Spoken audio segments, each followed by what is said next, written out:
Mount Hood at 10,000 feet. This photo was in the early stages of me doing photography more seriously. This experience is from June 2008, after I left a toxic job with the city of Sandy, realizing a pattern I had was settling versus going for what I actually want. I had disdain for private sector more than government at that time. I view both equally with disdain these days. Again, I digress. After leaving that job, I decided I needed to see family and get a brief break from Portland and bring my mom to Portland since she's wanted to visit. I flew back to Kansas to see my mom, and I would be flying back with her. This would be the first time on a plane, and she was panicking.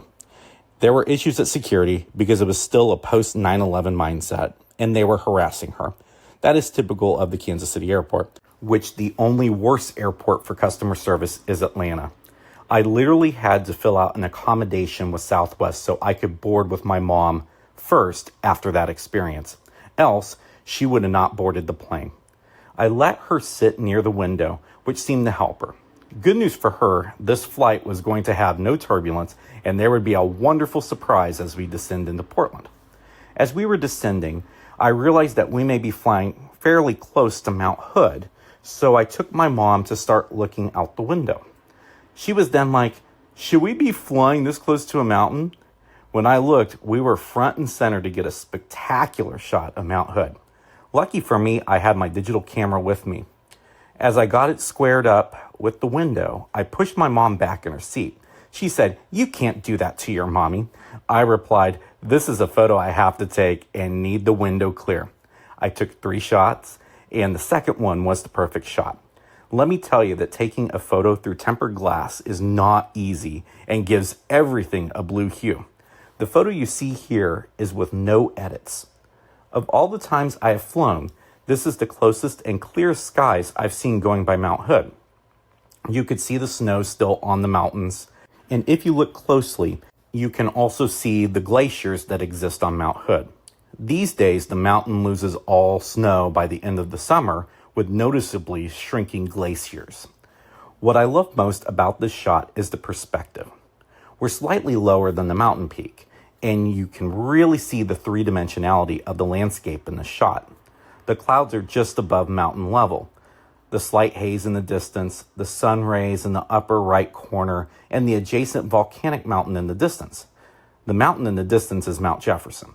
After my shots, I made sure my mom got to watch this beautiful sight as it passed by.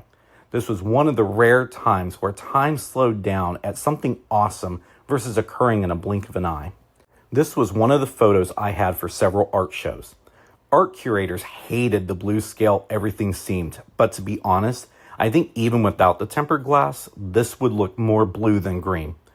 My second ex bought this one on canvas after my first art show, despite not having the money to even pay rent. A second one sold at the art show I did at PT's Coffee, if memory serves me right. That helped fund the scholarship for veterans that was misused by administration at the college I worked at, and not worth mentioning the name. When I see this photo, I think nostalgia for the art shows, though putting them together was a pain in the behind. Trying to sell photos is very hard because people think it's easy to get shots like this, when it's half luck, a fourth skill, and a fourth the right energy in the moment. I also see what was a very fun week with my mom and first ex. She got to the coast and experienced how bloody cold the Oregon coast is, see my ex win fairly big at Keno at a casino on the coast, and a trek through the dunes south of Florence. What's weird is that I can't remember if we stayed a night or two at the coast or not, knowing we were all in Florence, Newport, and Lincoln City. Then again, I was not having a great time in Oregon up to that point. I also didn't want to be in that relationship, but felt stuck because he and I owned a place in Portland, and my mom really liked my ex. Now, I also see this mountain photo differently as I start looking at human design. My environment is mountains. Sandy was the gateway to Mount Hood, but that job and the environment was not for me. I am not a frontlines person. My whole life journey is trying to get up and over the peak of the mountain. Needless to say, I have not achieved that success. Seeing things from a mountain or in line with a mountain peak changes your perspective on things. I see beauty in this where I see open air prison when I'm in any urbanized area, minus a couple. Even if this memoir does not fruit side income, it has been a great tool for me seeing patterns that need to change in my life, look at the positive experiences from my past, and finding the beauty in things, which was the quest when I aggressively started doing iPhone photography in 2013, trying to find beauty in an unworkable situation. I got through that era. I hope history repeats itself this time.